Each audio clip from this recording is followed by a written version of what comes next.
Hello, this is Crystal Racing with a very quick review of the Baku Grand Prix race weekend here at the Crystal Score. It's no longer going to be me giving out points between 1 to 10. It's going to be me giving score grades of A, B, C, D, E. Starting off with the race winner, Sergio Perez. The best weekend of his entire F1 career, I've got to say. Didn't put a foot wrong all weekend. We could be a little stingy and say, well, we didn't get pole position for either the sprint or the feature, but he's never been the greatest qualifier. But whilst Max Verstappen was scoring with George Russell in the sprint, and of course the safety car came out in the feature race, Perez took advantage of both situations and overtook Charles Leclerc with the superior DRS of the Red Bull and surged to victory. He's now only 6 points behind Max Verstappen in the World Drivers' Championship. After, of course, that dreadful weekend in Australia, this was the perfect reply for Sergio. Absolutely took it with both hands. Not much else to say, really. It's going to be a grade of A+. But there is going to be someone else who will be my driver of the day. Second place, Max Verstappen, a B grade. Yeah, it was a very aggressive move by George Russell in the sprint race. And Max did incur damage to his car, but we have to say he did get a little hot-headed after when they stepped out of their cars and had an argument with each other, you know. Max calling George the D-head word. Not a big deal, but I think Max was rattled this weekend and he just didn't seem to be his usual self. He looked very, very shaky for some weird reason, and apparently, you know, I have to say this wasn't really the best we've seen from Max, and to be honest, from Australia with his look-up late on in that race, he wasn't really at his best there either, but of course Perez's mishap in qualifying back then pretty much meant he could win the race unchallenged, because let's be honest, no one has a car as fast as Red Bull's right now. Third place, scoring his first podium of the season, it's Charles Leclerc, and Ferrari's first of the season as well. It's going to be an A+, great performance. What can be said, really? Did the best he could in what is a car that can't challenge for wins or the championship. Nothing else to say. Got pole position in both the sprint and the feature race. That's literally the maximum he can do. What else can he do? That car is just awful. Fourth place, Fernando Alonso. I'll give him a B+. The Aston Martin, as good as it's been, it's not really a race-winning car. And, you know, with Charles Leclerc absolutely on form, I mean, Alonso didn't stand a chance this weekend, but at least he beat both Mercedes. Fifth place, it's Carlos Sainz. It's a B- from me. He's not really been great this season. I mean, whenever the car's been working to Charles' liking, he's been the one.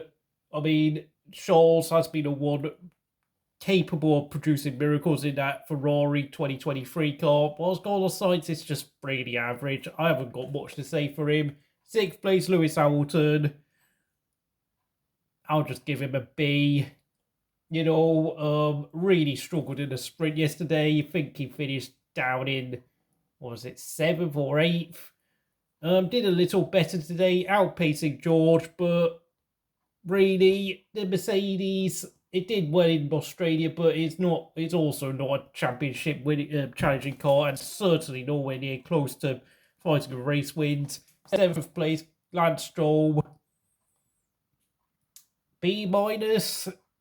Not really sure what else to say, to be honest, for Lance. Not an impressive weekend. He is very much in the shadow of Fernando Alonso, but of course, due to the situation he's in with his dad owning the team, there's no real pressure for him to improve, and there's not an awful lot for me to say, to be honest, because this was not a particularly exciting race. 8th place, George Russell, finished 4th in the sprint, but finished 8th in today's feature race. I'd give him a B-. Decent effort all round, but in the race he wasn't really he didn't have losers of race pace, and of course he did of course pit late to take the fastest lap. Meaning he did score 5 points for the race weekend. Ninth place, Lando Norris, an A grade, very good performance, getting the most out of that McLaren, which once again it looks like McLaren could be in with a shout of finishing 5th in the championship, but mostly thanks to Lando Norris as per usual. But truth be told, if the other teams were actually operating at their maximum, such as Alpine and Williams, they would be struggling to hold on to 5th, but thanks to, of course, having Norris and Piastri behind the wheel, I think 5th is very doable once again for McLaren. But to be honest, considering the progress they made between 2019 and 2021, they can only really be disappointed at the fact they haven't really pushed on since then. You know, they managed to win a race with Ricciardo at Monza in 2021 and could have easily made it 2 on the bounce had Norris not messed up the strategy in Russia. 10th place, Yuki Tsunoda, A+, my driver of the weekend. Impressive, getting the car, qualifying the car for 8th in the race. And then, of course, you know, he got involved in that incident with his teammate yesterday in the sprint. He is driving the wheels off that car, and this is the best I've seen Yuki Tsunoda so far in his short F1 career. He deserves huge credit. He's managed to lift AlphaTauri into 9th place in the Constructors' Championship ahead of Williams. He's single-handedly saving that team's face right now because that car is awful. 11th place, it was Oscar Piastri. B+, doing a great job so far as a rookie. He's pretty close to Norris, it has to be said, which is pretty much a lot better than what Ricciardo was doing. 12th place, Alex Albon, I'll give him a B+. Finished 9th in the sprint race yesterday, but of course scored no points because of course points only go down to 8th place in the sprint race. So that made Alex has gone home empty-handed, but unlike Australia, he kept out of trouble all weekend but got nothing for it, so it is really frustrating to say that. 13th place, Kevin Magnussen. I'll give him a B grade. Decent performing in the Haas, but I have to say the Haas wasn't very quick this weekend. 14th place, Pierre Gasly. I don't know, give him a C.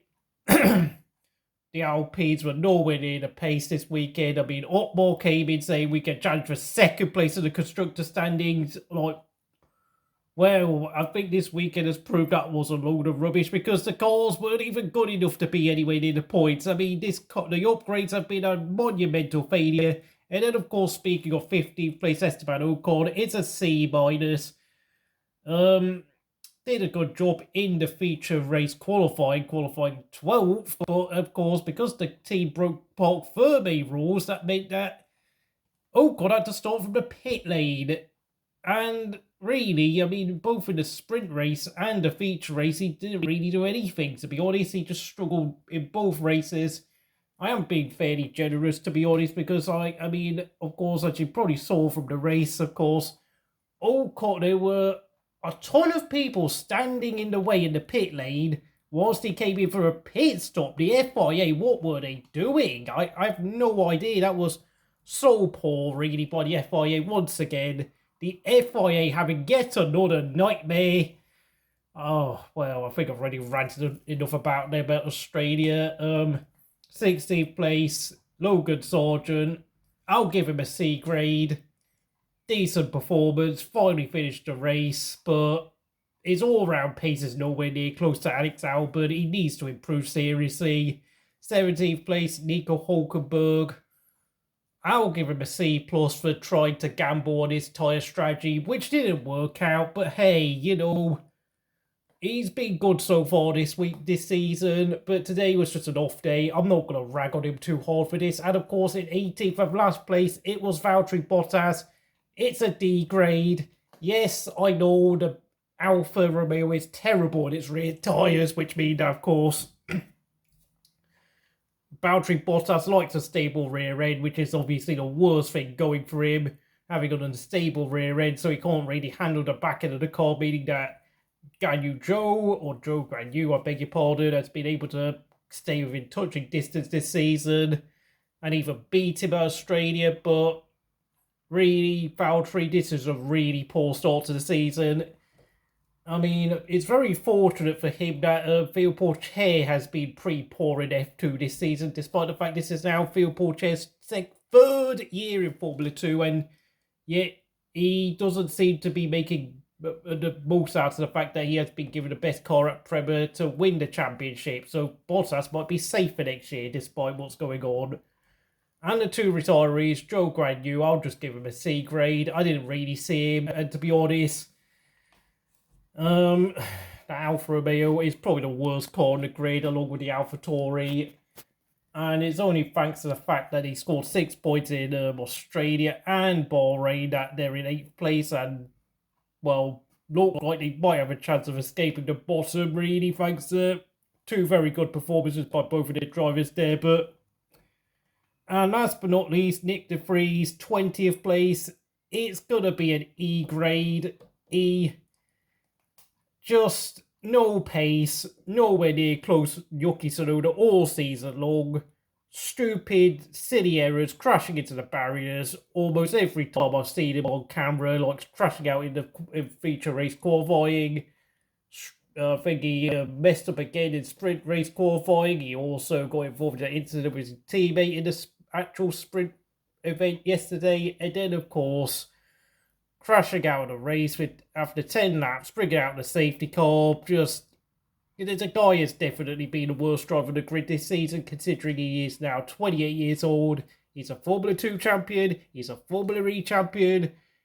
And, he made us all think that he was capable of being a very good Formula 1 driver with his one-off cameo appearance at Monza last year, where he finished, was it 9th place? I think, yeah, I think he got a time penalty, so he scored 2 points. But as far as I'm concerned, Nick De Vries needs to pick this up. This is probably the worst start to a rookie season I've seen since probably Sebastian Vettel back in 2008, if you were discount 2007, which was only a part-time schedule. Please like, subscribe to this channel, and I'll see you again next time. It wasn't a very exciting race, but Perez is only 6 points behind Max Verstappen, so if Max Verstappen has another wobble next weekend, Perez might be leading the championship as we speak this time next week, so you better watch out.